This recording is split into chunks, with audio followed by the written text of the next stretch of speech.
Lux presents Hollywood.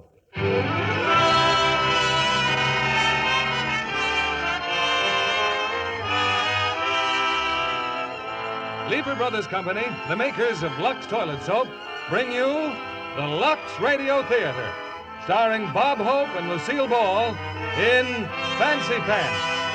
Ladies and gentlemen, your producer, Mr. William Keighley.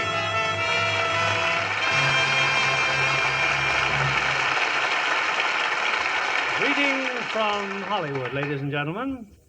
One of man's greatest gifts is that of laughter, particularly the talent for making other people laugh. Tonight, as our stars, we are fortunate enough to have two clowns. First, the unpredictable Mr. Robert Hope, and second, and by far the prettier of the two, Miss Lucille Ball. We will present this extraordinary team in their Paramount picture riot, Fancy Pants. Now, Fancy Pants was adapted from the novel Ruggles of Red Gap by Harry Leon Wilson and is a perfect vehicle for the talents of our versatile comedian, Bob Hope, and glamorous comedienne, Lucille Ball. You know, I think the glamorous comedienne is here to stay. No longer do our feminine comics wear frumpy clothes and funny makeups. They're chic, well-groomed, and just like our Lux girls, they guard their beauty with Lux Toilet Soap, which they know assures them the very best in complexion care. Now, Fancy Pants, starring Bob Hope as Humphrey and Lucille Ball as Aggie.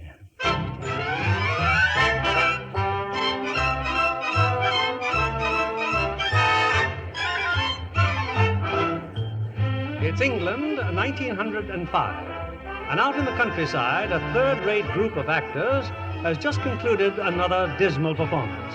We're backstage now, and the cast is on its usual topic of discussion. That brilliant actor, Humphrey, the butler. I don't know where he came from. I can't stand anymore. Either that blundering monster Humphrey leaves the show, or I leave it. My dear woman, now don't blame me. I'm only the stage manager. Oh, what's the use? We're not even making expenses. I suggest we all leave the cast and go home. Oh, Humphrey'll never go home. I know he won't. It's an American plot, I tell you, to ruin the entire British theater. Perfectly right. A little applause, please. I'm about to make my entrance. Halfway, idiot!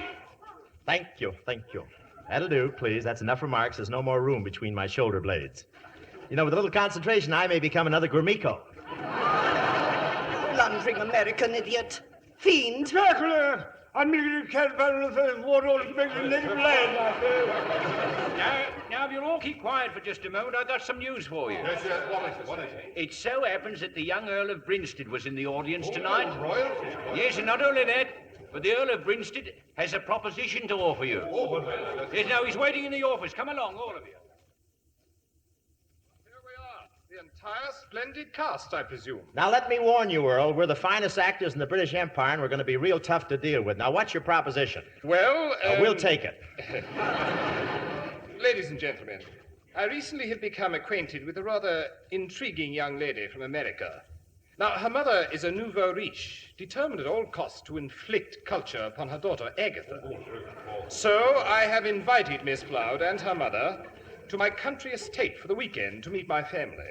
Rather rash, eh, what? Since I have neither estate nor family. However, my friend Lord Twombly has lent me his home, and you, dear people of the theatre, shall enact the role of my family. On one condition, my lord. Humphrey stays here. Quiet, Ava. My lord, there are members of this cast who are jealous of my sterling portrayals. I have played valets and gentlemen's gentlemen from Chicago to Liverpool, and the critics all say the same thing about my performance. Nothing she said, only buzzing about the not able to front of ball. Yeah, but how can they print that in the newspapers? I suppose it's good for you. She's putting all that blast. Yes, what does he say? Oh, he said there'd be plenty to eat and drink, a good fee, and she's spoiling it all. He talks like that ever since he got hold of a loaded crumpet. Well, those are my terms. Oh, give Humphrey another chance. After all, he is human. Well, practically. Oh, very well then. But keep him away from me. Don't wear your hair up, honey. It's the grouse shooting season. Well, it's all settled then. Yes, and we're off to the country, and I hope you have an elevator so the upstairs maid can have a fair share of me. I'll send carriages for you the first thing in the morning. It'll be a lark for all of you. And for me, who knows? A rich wife, Miss Agatha Floud.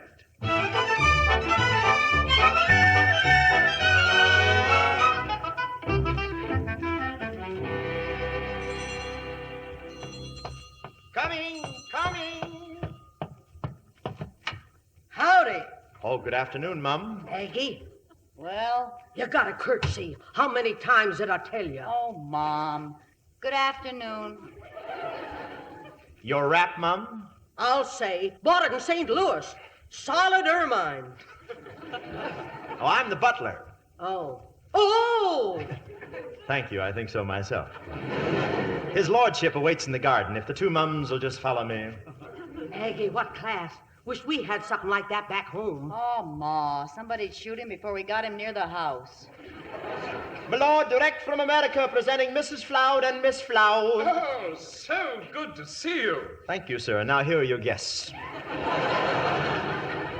Hi, Earl. Oh, Miss Agatha, Mrs. Floud, my family. This is my mother, Lady Brinstead. Flattered to meet you, Lady Brinstead. Charmed. Do it, Aggie. Charmed. My cousin Rosalind, Duchess of Dover. Charmed. How do you do? Aggie. Okay, Ma, okay. Howdy, Dutchship. How do you do? His Lordship the 13th Duke of Brinstead, my father.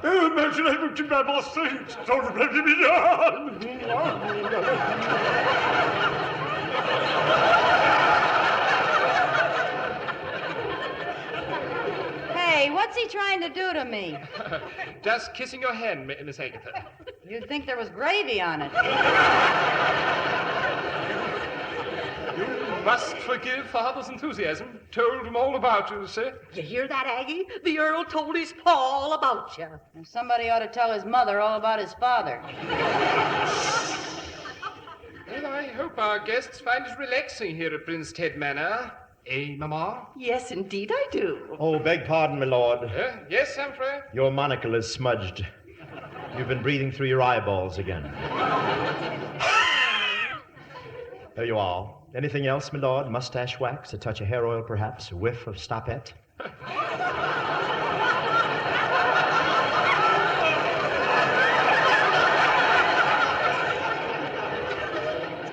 Stout fellow, Humphrey. But that'll be all for now. Thank you. Holy smoke! Why, that's more service than the hired man gives us in a month back in Big Squaw. Yeah, come on, let's get out of here. Shut up. You know, Earl, this is the first time I ever saw a real English butler. I saw one once in a play. You did? Yeah, I was in Cheyenne. Cheyenne, that was September 1902. And we threw tomatoes at him. Pelted him with ripe tomatoes. When I walked off the stage, the manager thought I was Red Skelton. Jolly good sport, I wager. Eh, Humphrey? Ham. And now, shall I brew tea, my lady? Which kind should it be? What's the difference? Well, I can give you orange pekoe with a dash of lemon or lemon pekoe with a dash of orange. Then there's weak tea, or if you prefer extremely strong tea, keeps trying to batter its way out of the bag. I rather fancy easy tea, rip-roaring concoction during clammy weather. The Chinese importation is squeezed for this circulation. What'd he say? Oh, he just said the rather fancy Indian tea, rip-roaring concoction during clammy weather, while Chinese importation has just rolled. Mum. That's telling her, Humphrey. Thank you. Your tea, Mum. May I slosh it about for you, Mum? Please do. Tea time, jolly cup of tea time. A tea for you, Mum, of course. Careful, Humphrey. Watch that tray, my good man. Oh, but my lady, you know I'm all... Whoops. Soaked to the skin, all over me. Yes, quite a natural combination, Mum. Tea and lemon. Oh, you stupid blundering oaf. I told you his performance was... Meter, please. Well, just look at me. And what's this? Oh, it's just a slice of pumpernickel, Mum. Dry out like new. It just needs pumping out, that's all. Monster, you bore. How did you ever get to be such an idiot? Oh, just early to bed, early to rise. That's the answer, Mum. Well, don't stand there. I'm drenched. Do something. Yes, Mum, I'll fetch you some fresh tea, Mum.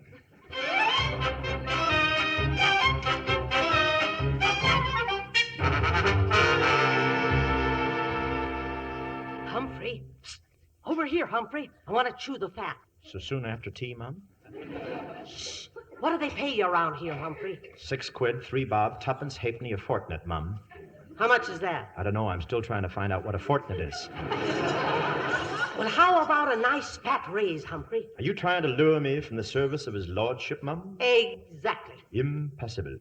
My family's always buttled to Brinsteads. My father, my father's father, my father's father's father's father. I could even go farther. Oh, now listen, son. Hanging around here ain't getting you nothing. Here's my card. Drop in at my hotel and we'll work out a deal.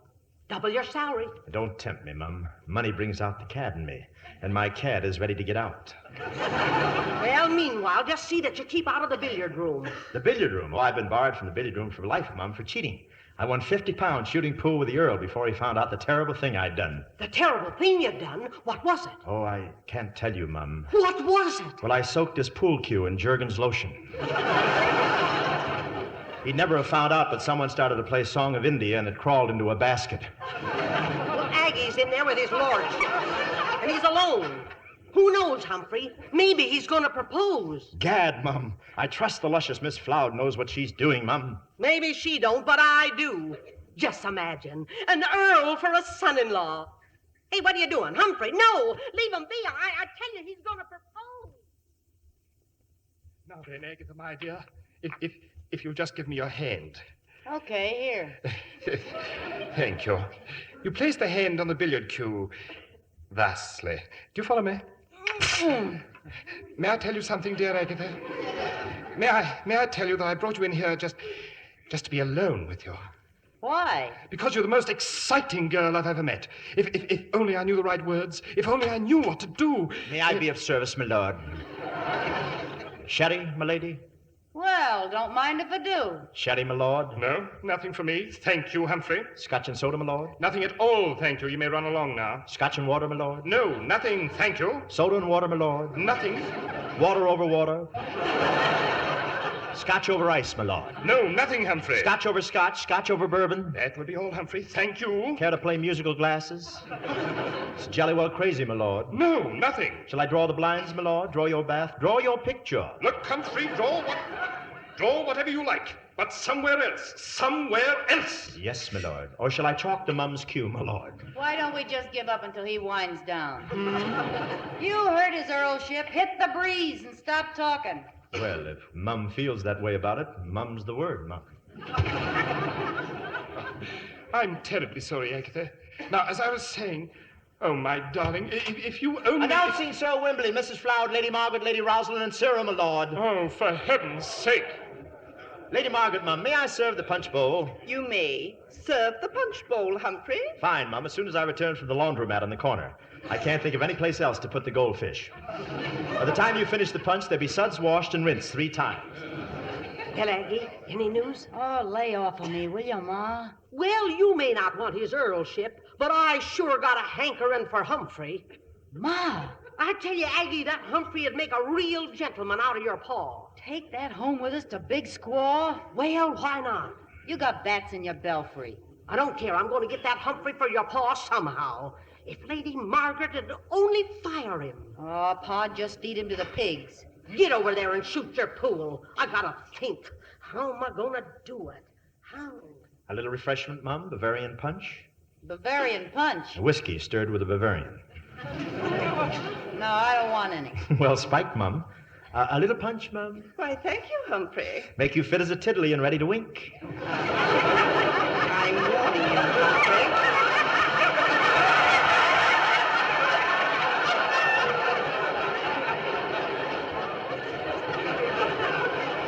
Humphrey? I'm here. If you spill so much as a single drop on me, I'll...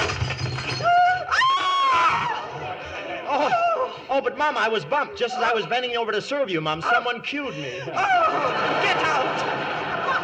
Get out! Oh, look at me. You're fired, do you hear? And don't ever come back. Not tonight, tomorrow, or ever. Just get out. Stop beating around the bush. Out! Get out! I know, get out. I know. Humphrey, double the salary, remember? For shame, Mum, stabbing me in the back. You know how ticklish I am through there. Who stabbed you? I just gave you a little push with the billiard cue. Well, you working for us now? Oh, big squall. You said it. We leave next week. Big squall. I'll pack me bags, Mom. Well, don't say it that way. What's the matter with Big Squaw? Oh, nothing, Mum. It's just that I hate the idea of living in a town that's named after Crosby. I got him, Aggie. I got him. Humphrey's coming home with us. Ah, Ma.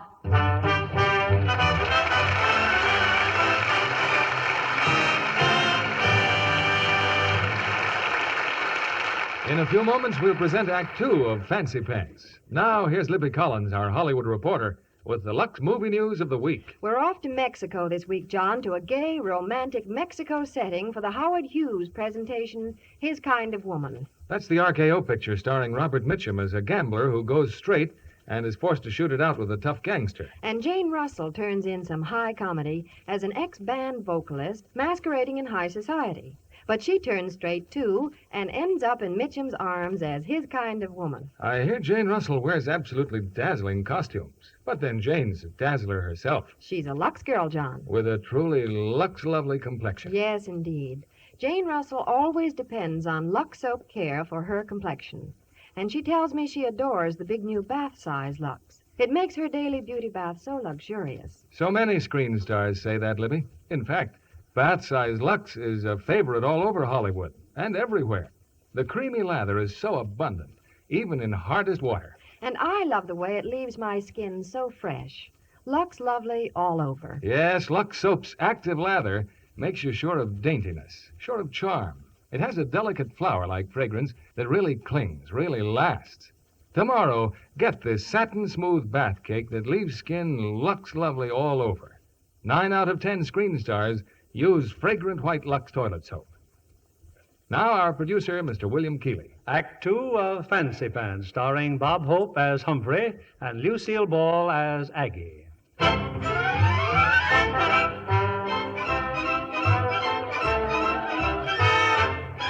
Well, it's 3 weeks later, and our hero, Humphrey, his acting career blighted, has arrived at the Floud Mansion in Big Squaw, territory of New Mexico.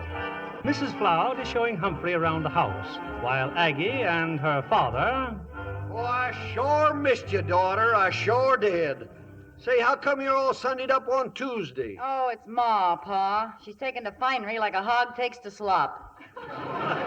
Yeah, sometimes I wish I never found all them gold mines, Aggie, and got so doggone rich. And now that we got a butler... Oh, Aggie, I'm in a peck of trouble. And it's all hisn's fault, Humphrey's. Well, he is kind of lame-brained. First, your ma wrote me that some earl was making goo-goo eyes at you. Then she sends me a telegram that she's bringing home a gentleman's gentleman. So, naturally, I figured it's the same fella. Huh? Say that again, Pa. Aggie, I've told everybody in Big Squaw that you and Ma was bringing home a earl. You told everybody... Oh! Hey, what am I laughing at? And now the whole town's fixing to welcome him proper. Gosh, when Ma finds out, what'll I do? You won't have to do, Pa. You're gonna be did. Hey, no wonder Cart Belknap was so mad. Cart Belknap? Yeah, I saw him down at the depot. Couldn't figure out what was eating him. Piece by piece. Toughest hombre in Big Squaw, and Cart's mighty sweet on you, Aggie. There goes your problem, Pa. Cart thinks there's something between me and Humphrey, huh? Well, suppose I let him keep on thinking it. Cart'd cut out his liver and boil his gizzard in his own sauce, and after that he'd... Jiggers, Pa, here they come. Ma and him. Well, there he is, Humphrey. That there's Mr. Floud. Howdy. Howdy, sir. Now, let's get one thing straight, Humphrey. I take care of myself, see? Oh, that's quite obvious, sir. In the house, I always go around in my shirt sleeves. Anything wrong with that? Oh, no, sir, nothing at all, sir. But wouldn't it be better if you wore a shirt with them? Just a suggestion, of course. Don't let me rush you into anything. Humphrey, I want you to meet our hired help. Get in here, boys. This here's Wampum, our Indian foreman, and this is Wong, our Chinese cook. Boys, meet Humphrey. How do do?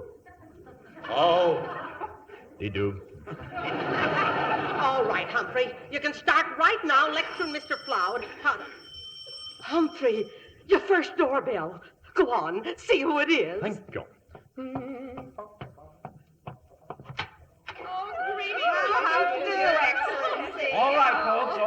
together now. Welcome to Big Squaw, Your Grace. Your Grace? What? Who, me? Howdy, Mayor. So good to see you all, my dears. Come on in. Oh, Effie, you're so lucky. Congratulations, Mrs. Flower. Humphrey, ain't he elegant? She calls him Humphrey, his first name, right to his face. Oh, a real, genuine Earl. Oh, this certainly makes you the queen of Big Squaw's society, Effie. Me, queen? Silly, isn't it? Oh, your lordship, your tie. Let me fix it. I'll double your salary, double everything. Only don't let 'em know you're just the butler. Oh, well, in that case is Humphrey, Earl of Brinstead, and on behalf of my hostess, allow me to welcome you all to Floud Manor. Oh, your lordship, it's 2 minutes past your tea time. How can you endure it? Sheer grit. Shall we tee off then? Oh, ladies, please, if you line up in alphabetical order, you may breathe down my neck, one at a time. He's so whippy, Effie. Oh, this is a fun group, isn't it? This way, your lordship. Hey, welcome. Bring out the tea. Oh, and don't forget the crumpets. What is crumpet? That's a bagel with a thyroid condition. Now tell me, Earl, how do the American women compare with your English women? Oh, I think you American women are much prettier. How about your horses? Oh, I think your American women are even prettier than our horses. Hey, where are you? Sorry, Ma. Haven't I asked you never to enter a room without dropping a curtsy to Humphrey the Earl? Yeah, Ma, I know. Dear, dear Earl, what would Lady Maud say? No carnation in your buttonhole. Oh, I can't wear them, you know. It turns my medals green. Carnation, ladies. Here, you may shed it. Oh, Earl, please tell us about your medals. Yeah, some experience I could write up in the paper. Nothing doing, folks. His Earlship's kind of pooped. Oh, no, not at all. Not at all. Now, let me see. Which medal shall I explain first? Oh, yeah, I think it was my first year of service in Africa. I was a mere lieutenant at the time. Well, those native chaps were becoming very nasty, meant to wipe us out, you know. They were only waiting for the end of the monsoon. Monsoon, that's French for mister. Thank you. Well, Colonel Jothergill drew me aside. It's 3 against 1,000, he muttered. We had to have reinforcements. No man could get through. The Earl was just a boy at the time. No, I was 13, as I remember. Oh. Well, Colonel Jothergill, old Spit and Polish, we called him lovingly because he was always spitting and he was Polish. Well, sir, there we were, 3 against 1,000. Oh, how horrible. Stimulating, though. Then Colonel Jothergill told us the worst of it. Stiff upper lip, he muttered, starching his mustache. You'll have to face it, chaps. There was no more tea. They'd cut off our Liptons. Oh, they'd pay dearly for this. We'd sell our lives at a fearful price, but how to stop them? How to get out of it? How? How? But... There was no more time. They were storming the fort now. 3 against 1,000, mind you. Oh, you're wonderful. Yes, there I was with a spear through my supple young body. Didn't it hurt? Only when I laughed. Well, I drew my cutlass, I drew it. I started to hew my way through them. Oh, well, if you dear peasants will excuse me, If you'll excuse me, well, I always take a nap before tiffin. But, your lordship, what happened? How did it end? Oh, the encounter. Well, we finally put them to rout. But we all agreed that they were 3 of the toughest rascals we'd ever fought. Cheerio! Gad, what a performance.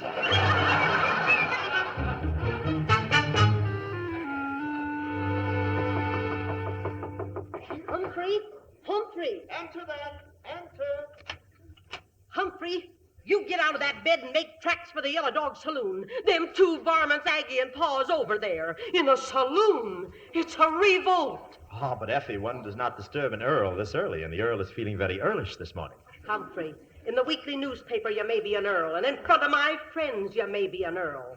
But every payday you're Humphrey the butler, and your job is Pa and Aggie. Oh, but Mrs. Floud, I simply... Humphrey! Yes, Mum, I'm on my way, Mum. Yellow Dog Saloon, Mum. Say, can anybody get in, Mum, or just Yellow Dogs? Oh, cut that out, Humphrey. Now just get down there and bring them back. Well,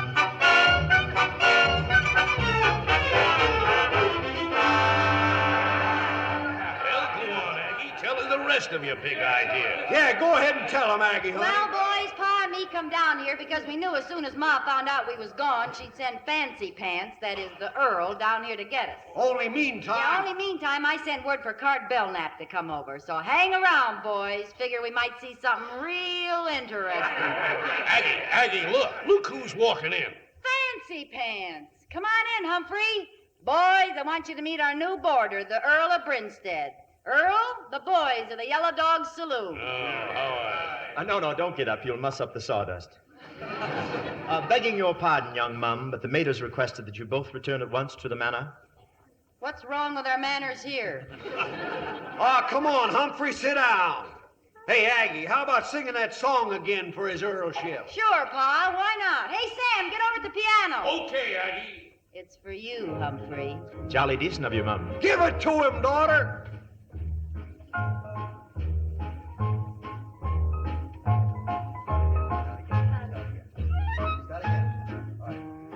Hey, Fancy Pants, you're a pussyfootin' critter. When you see a gal, you skitter. Hey, you! Fancy Pants, oh, you dropped your purty hanky. Mama's gonna spank you. Hey!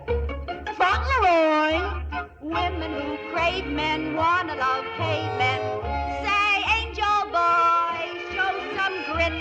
That's what you gotta get. Hey! Fancy Pants, you're a highfalutin' geezer, afraid to take a gal and squeeze her. Hey, you! Fancy Pants, run to Mama for protection. How's your stamp election? Hey! Tenderfoot, looking at us and stomping and cussing. What you scared about? Take a chance. If you're rootin' and tootin', folks will quit a hootin'. There goes Fancy Pants.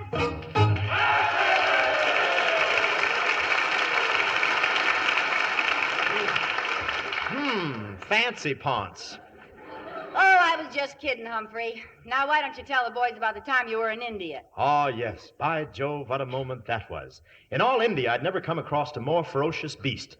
There it stood in the pitch-black night, its immense size completely dwarfing the elephant I was riding. Oh, yeah? How could you tell how big it was in the dark? Cart. Oh, Humphrey, I want you to meet my boyfriend, Cart Belknap. Shake hands with his earlship. Put her there, stranger. Oh, well, any friend of Miss Agatha's is a friend of... What's the matter, stranger? Get up off the floor. Oh, that's fine. Western hospitality. You do that again, and I'll report you to Spade Cooley. Well, jolly meeting you, sir, but I fear it's crumpet time. I must be jogging along. Stay where you are. Yeah, you were looking at the great big animal in the dark. I was? Oh, I was. Yes. Well, its white coat stood out, the largest polar bear I've ever seen. Must have been at least... Polar bears don't belong in India. Yeah, that's what I kept telling him. Well, he kept coming toward me. I kept retreating step by step. What happened to the big elephants you were riding? Well, he'd gone to Washington to get ready for 52.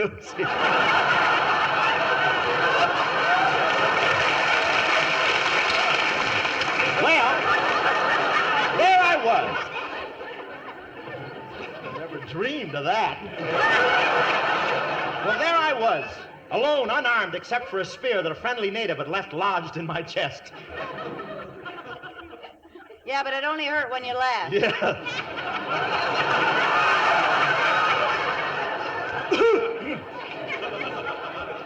I went through the spear, staggered back, weak from the loss of blood, and well, it's crumpet time. I better be jogging. You know what I would have done to that big old bear?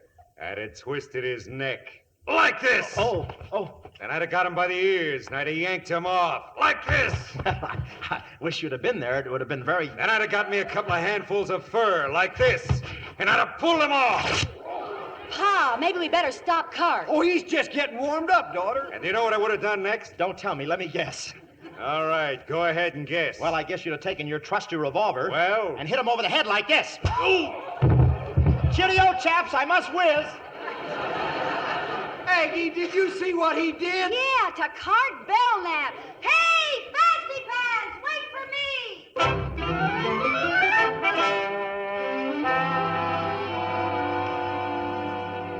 Now, just a minute, Mr. Mayor. Catch your wind and say that over again. It's true, Effie, it's true. President Teddy Roosevelt, he's making a tour through the Western Territory, so I sent him a telegram about the Earl, and he wired right back that He'd be delighted to come here. Land of Goshen, President Roosevelt. Of course, he can stay right here in the house with you, can't he, Effie? Here in my house? Oh, man. Well, I gotta start organizing my committee. Goodbye, Effie. Mike Aggie, where are you? Ma, what is it? President Teddy Roosevelt's coming here to see Humphrey. Huh? I'd have swore she said the president was coming here to see Humphrey. That's what I did say. Effie, girl, you been hitting the Applejack? Well, what's he want to see Humphrey for? Because he thinks Humphrey's an earl. Where is he? Where's Humphrey? Who, Humphrey? I said, where is he? You better tell her, Aggie. Well, the last time I saw him, Ma, he was sort of heading out of town. Out of town? But he'll get lost in the desert. Well, all of a sudden, he got kind of lonesome for London. Oh, you two. I might have known you'd do something like that. Now, Ma, we can't you help get it. and go on after him, and don't you come back here without him. Now get! Get!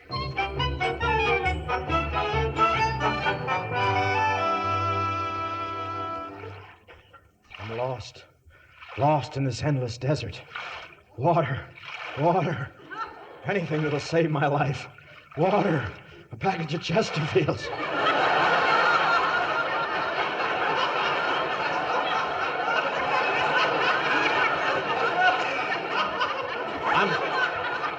I'm going mad, I tell you, mad. The sand, the heat. I'm too young to die. Too young.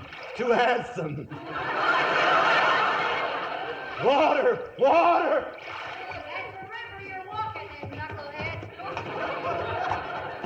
It's a mirage, I tell you, a mirage. We do our washing in that mirage every Monday morning. Oh, yeah? And who asked you to come chasing after me? I want to get out of this country. Well, I don't exactly blame you, Humphrey. Me and Pa were awful ugly, and Cart Belknap. Cart Belknap. Only a coward would hit a coward. Oh, he just snapped his twig, that's all. You see, Cart wants to marry me, and I guess he got the silly idea that you and me were sweet on each other. Can you imagine? Preposterous. You're not even my type, Mum. You know, it took a lot of nerve belting Cart Belknap over the head. That's why I figured you might have nerve enough to meet President Teddy Roosevelt. Yeah, well, I've got just as much nerve as... Who? Well, everybody thinks you're a real earl, so Teddy Roosevelt's coming to Big Squaw just to meet you. Ha-ha! Well, you're going to look pretty silly. And your ma and pa are going to be looking silly. And this whole silly little town's going to look silly. You'll have to change the name to Big Silly. Well, at that, it might be worse if you stayed.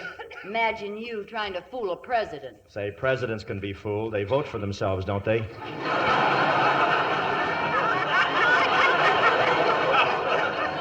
Besides, I made you think I was a butler. Well, that's easy. You are. Look, I've been waiting a long time to take some bows for my performance. I'm no earl, I'm no butler, I'm not even Humphrey. Huh? My name is Arthur Tyler, and I'm an actor. Afra, Agva, and Sag.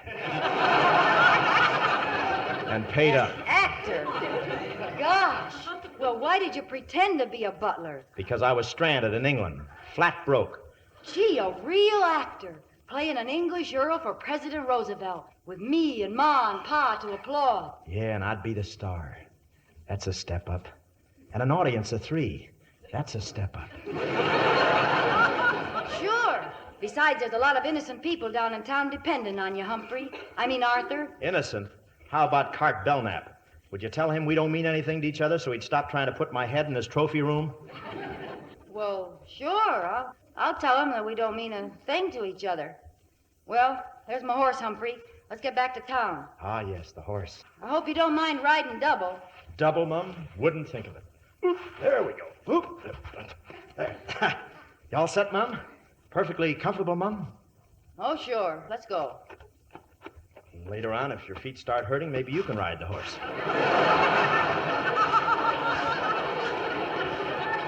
Thanks a lot, Humphrey. Not at all, not at all. Gee, President Roosevelt. A command performance. We accept the role, Mum, but for a one-night stand only. Then I must go on tour. What a ham bone. Wait till my agent hears about this. Yes, Mr. President. As Humphrey, Earl of Brinstead, I can assure you, sir. Oh, but of course, Mr. President, of course.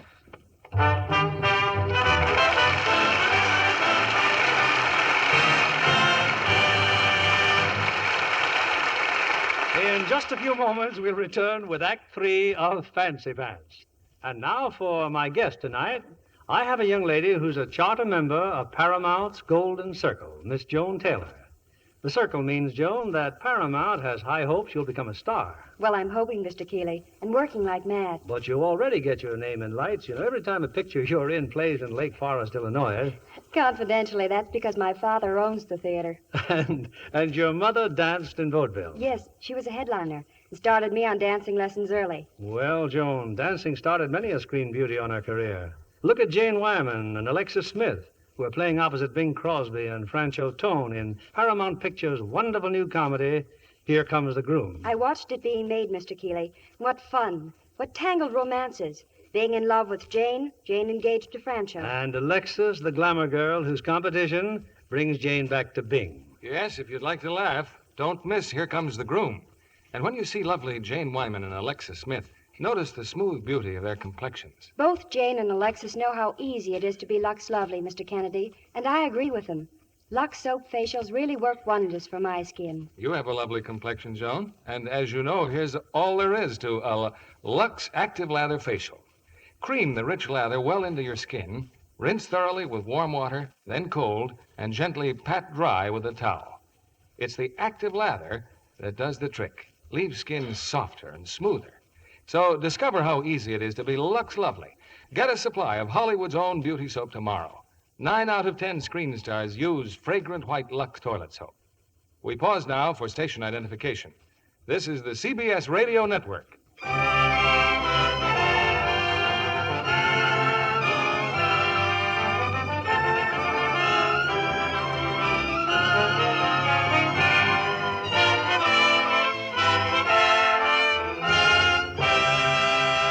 The curtain rises on Act 3 of Fancy Pants, starring Bob Hope as Humphrey and Lucille Ball as Aggie. The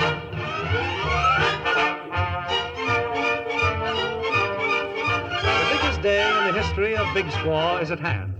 In a couple of hours, President Teddy Roosevelt is arriving to pay his respects to the Earl of Grinstead. And now, at the Floud Kitchen, excited preparations are underway. Yes, it's home cooking for the president. Oh, woe is me, what goes with me? I hate this living I've chose for me. Tired of meeting misery. Should have never roamed and left at home cooking. Home cooking. Life is cruel, I was a fool to roam. I went abroad and how I haw them English critters I never thought. When the Duke says, yes, my lord, partner, you can hear me elbow. Home cooking. Home cooking. No fancy pants will stand a chance with me. With a porch light screen door banner from Niagara Falls. Green grass, lawn mower, home sweet home up on the wall. That's home cooking, home cooking. A quiet life is quite the life for me. Yes, give me that home cooking, home cooking. That's the life for me. Thank you, Margaret.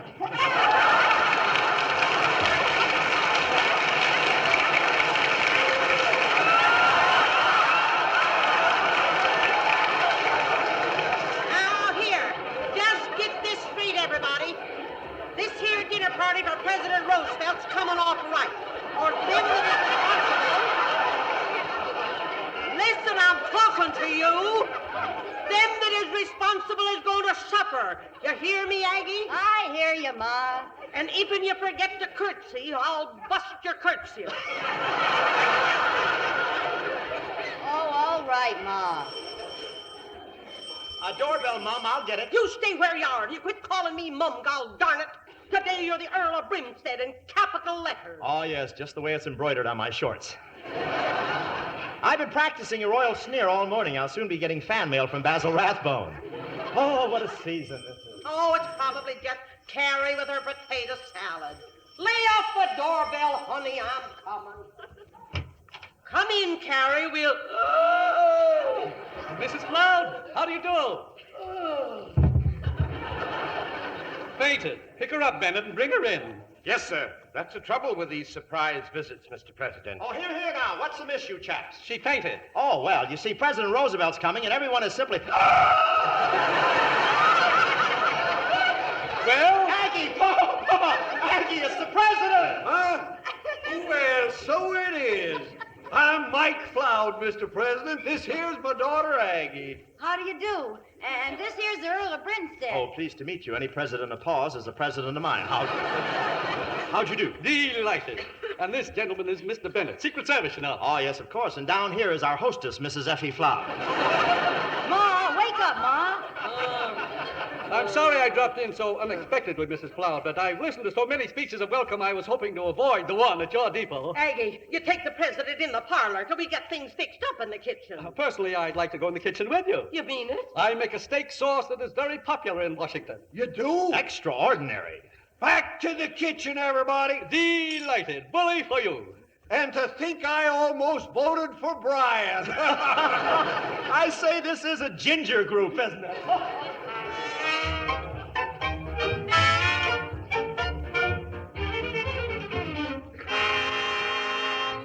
Now, there you are, Mrs. Cloud, my steak sauce. Now, who wants a taste? Gee, sure looks good, don't it? I still think it needs a little more cooking, Sherry. Paul. Well, perhaps another dash of sherry wouldn't hurt. Oh, nonsense, Your Honor. You keep your nose out of the president's recipe. Doggone it, Effie. There was plenty of sherry in your cooking before we got married. Why, Mike Floud, are you insinuating that... Gee, Ma, if you'd used stronger sherry, I bet I'd be 2 years older.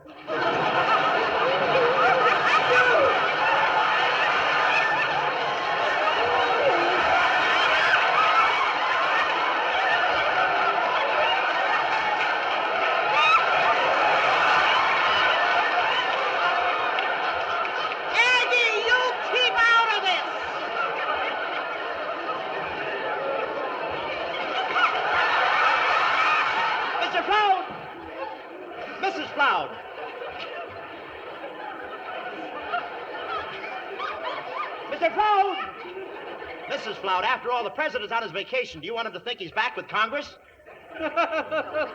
Bully for you, Brinstead. Now tell me, what is the attitude of England regarding the Mediterranean situation? Oh, yes. Well, frankly, there are two schools of thought, pro and con. Well, of course.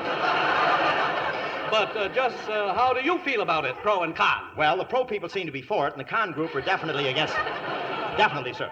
But you, Brinstead, just what stand do you take? Oh, me? Well, I'm pro. Pro? Mm-hmm. How can you endorse a situation like that? Oh, well, what I mean is I'm pro-con. I'm for those who are against it, you see. No, I don't, but... Effie, where are you? It's the mayor. The train came in, but he wasn't even on it. He didn't even... Jumping Jehoshaphat. President Roosevelt. He's here, folks. He's here.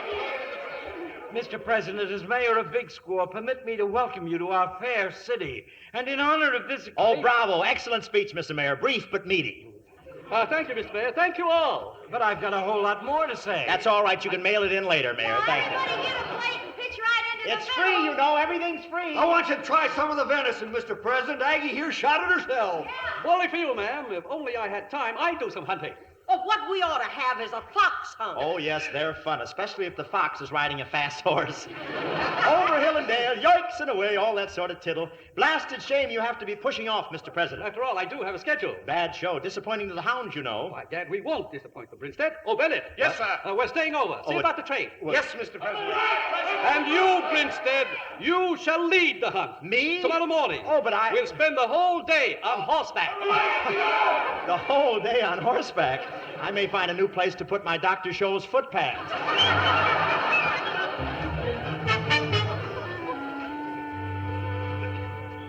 I don't care what time of night it is, Humphrey. You and me are staying here in the corral until you learn to ride a horse. Now, this is tougher on me than it is on you. Yeah, but not in the same place. Let's face it, Aggie, I can't even ride a jackass, even after all those road pictures we made together.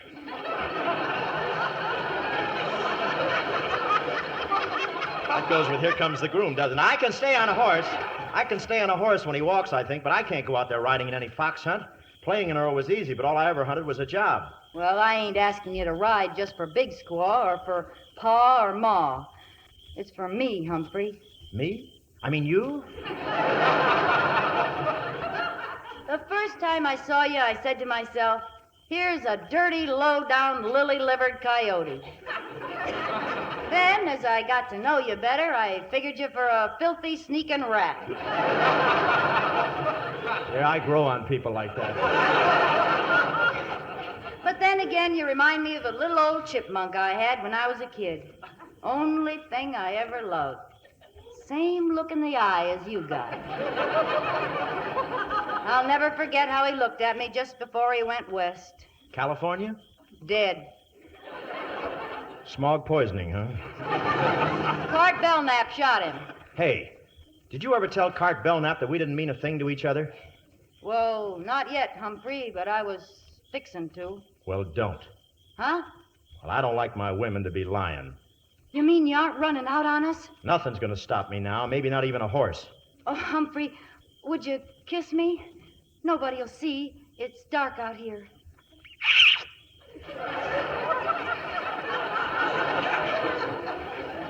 Gee, that was swell. Yeah. He's a very affectionate horse. Now it's my turn.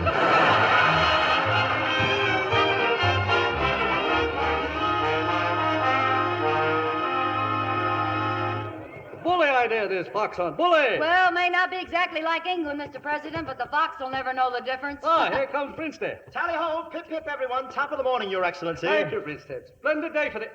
Brinstead, why, you're limping. Yeah, what you doing with that cane? Oh, this? Well, I couldn't find a crutch. I looked all over. Crutch? Good heavens, man. Oh, it just happened, you know, about to leep on my horse when my old leg injury hit me again, just like that. Old leg injury? Yes, I got it playing rugby at Oxford. I kicked a rug too hard. It kept me off the crew, you know. I was a four-letter man.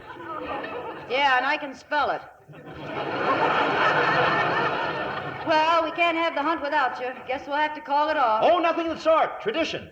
Oh, no, I'll be all right. Old fellow, wampum, old boy. Ugh. Just bring my beast over here and have her lie down. I shall get aboard somehow. Oh. Brinstead, you can't possibly ride. Oh, I'll suffer through, Prez. Nothing stops the Brinstead. Excelsior! Your family motto? No, somebody fetch some. I'll put it in my pants. You can't ride. President's orders. Oh, well, I guess I'm outvoted then. Rum luck, eh? Better take my horse along, though. This could give her an inferiority complex. She wouldn't be able to hold up her tail among the other horses. Well, buzz off without me, you lucky people. Mount up, you all. Have fun. I'll just sit here till you and the pain go away. Well, folks, I guess we're all ready then. Yeah, you might as well start us off, your earlship. Get on your mark. Trump the trumpets.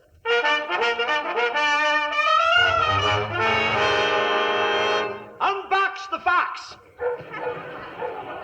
Hey, look at him go. Must have a date with another fox. Unbound the hounds. Lights away. Wampum. Oh. I shall be in my room. Be a good fellow and buzz me when you hear them returning. Ugh. Hey, all of a sudden you walk pretty good. Here's a buck. How do I walk now? Heap bad. Remind me to autograph a feather for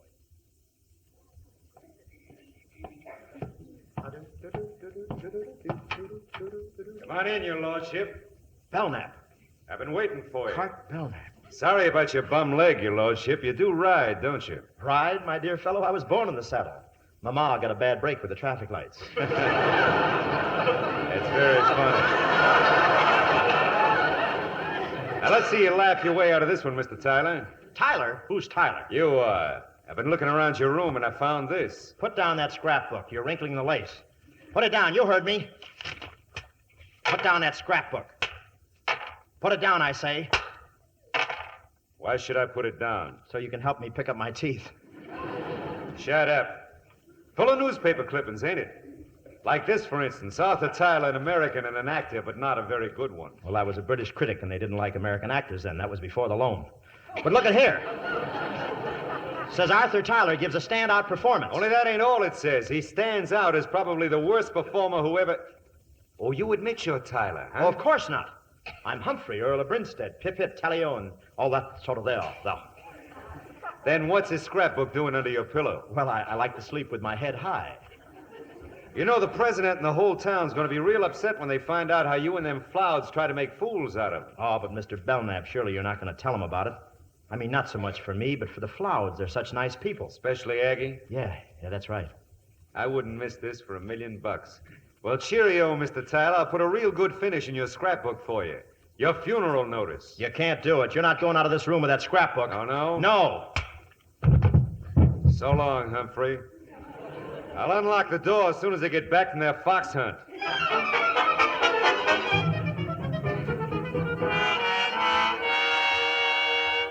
Oh, Humphrey, this is terrible. Cart Belknap knows you're just an actor. Yeah, he found my scrapbook. Where is he? Where'd he go? Well, Cart just left. You know the president's got to catch that train. They're all down at the depot now, waiting for you. Yeah, then what are we doing here? No, I can't go down there. Belknap's got my scrapbook.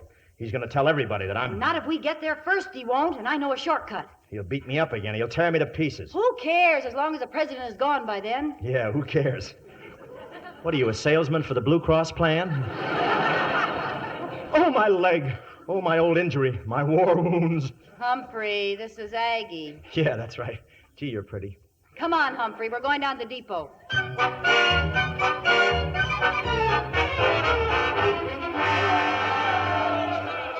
Grinstead, how good of you to see me off. But what happened to you? Well, I was determined to reach the train before you left, sir, but I fell down twice for every time I got up. Bad leg, you know, sir. Starts at my hip and goes all the way to the floor. You shouldn't have attempted it, the condition you're in. Well, you should see the condition I'll be in. Oh, but don't worry about me. Splendid hunt, I hear. I wish I'd been there. Perhaps we'll hunt together sometime when you come across the big pond. Delighted, Vincent. Bully of you. Bully! I have put on a little weight. All right, Miss Bennett. You can start the train. Yes, sir. Stop the train! No, wait, Mr. President. You and this whole town ought to know what the Flowers and that fake Earl's trying to put over on you. What are you talking about, Belknap? Why, he's just a cheap little actor. What's this? The most humiliating thing Why, I shall return immediately to He's England. a fake. And this book, I gotta prove it. Give me that book. Come back here. Stop him, somebody. Stop it. So long, Aggie. So long, Paul. So long, Effie.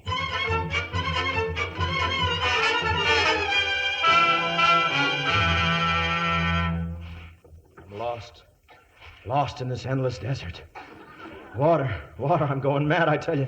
Mad. Hey, Fancy Pants, wait! Aggie, no. No, they'll follow your tracks. You lead them to me. I want to die alone and healthy in this frightful desert. Oh, relax, will you, Humphrey? The president's gone, and as for Cart Belknap, well, I told everybody the truth. When they like somebody in these parts, they don't care if he's a butler or a horse thief, or even if he's an actor. They want you to come back, Humphrey. So do I. Gee, Aggie, if you'll be Lady Brinstead, if you'll be Mrs. Humphrey Higgins, if Mrs. Arthur Tyler, you'll make me the 3 happiest men in the world. Oh, Humphrey, darling, of course I'll marry you. Oh, it'll be wonderful, Aggie. We'll settle down, and after the first year, we'll hear the patter of little feet. Yes, and after the second year, we'll hear the patter of more little feet. Yeah, and Aggie, about the third year. Yes? The third year, let's have a baby. I'm tired of feet.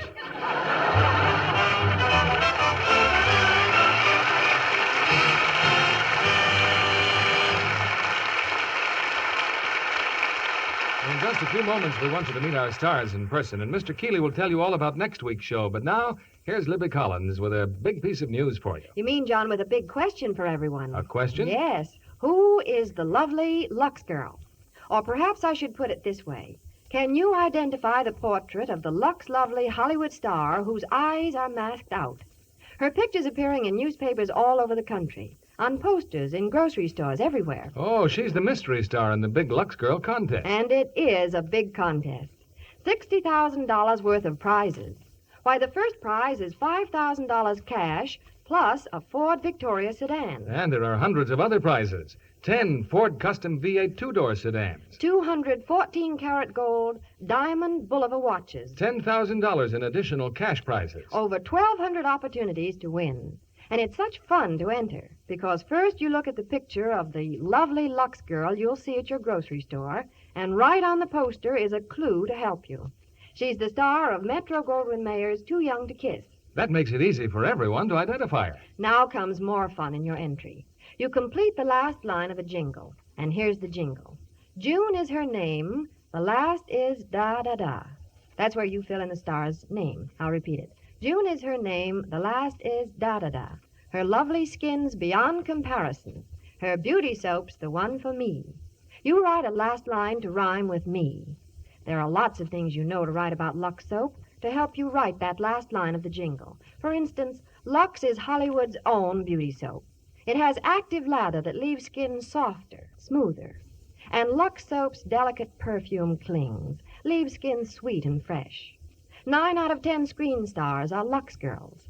So go ahead, enter this big Who Is This Lovely Lux Girl contest right away. Get the entry blank at your grocer's tomorrow. It gives you all the rules, the jingle, and the address. Send in as many entries as you wish, but with each entry attach 2 Lux toilet soap wrappers, either regular or bath size. Remember, there's $60,000 in prizes waiting for winning last lines. Yours may be worth $5,000 cash and a Ford Victoria sedan. Now, here's Mr. Keeley with our stars. And here they are for a curtain call. Bob Hope and Lucille Ball.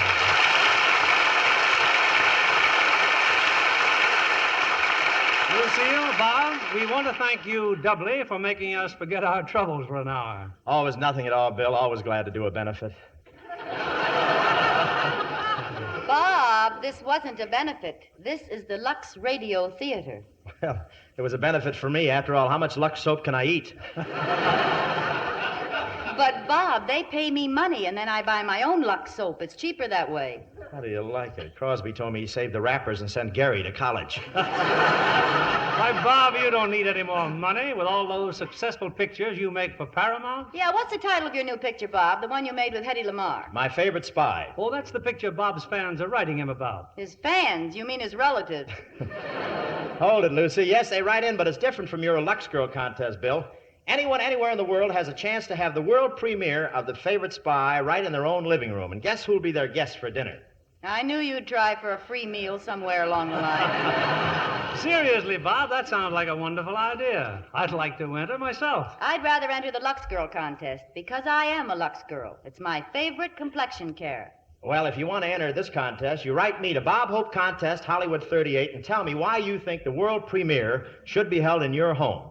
The person who gives the best reasons will find me and the picture parked in their living room with all the trimmings of a big Hollywood premiere and a few publicity men. That'll make 3 of me, all told, because naturally, with my personality, I play a dual role in the picture.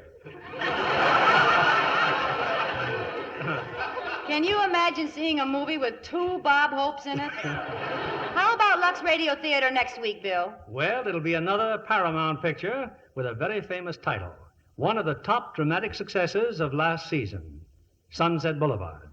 And from the original cast, we have the 2 stars, glamorous Gloria Swanson and that talented actor, William Holden. Co-starring with them will be one of Paramount's Golden Circle players, Nancy Gates. A terrific combination and a terrific picture, Bill. Good night. Good night. Good night. You are both great. Have you ever been embarrassed by a stocking run just when you wanted to look your best? Then take a tip from Hollywood screen stars. Wash your nylons the Lux way. You'll cut needless runs in half. The Lux way makes nylons last twice as long. Fit better, too. Strain tests prove it. No other soap, no suds of any kind, can make stockings last longer. Over 90% of the makers of stockings recommend Lux. New Lux with color freshener keeps stocking colors clearer, too. Get a big box tomorrow. Keep Lux in the bathroom for everything you wash by hand. Give all your washables that nice as new Lux look.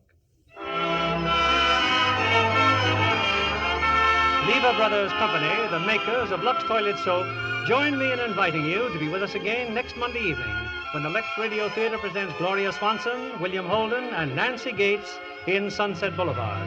This is William Keeley saying good night to you from Hollywood. This is the CBS Radio Network.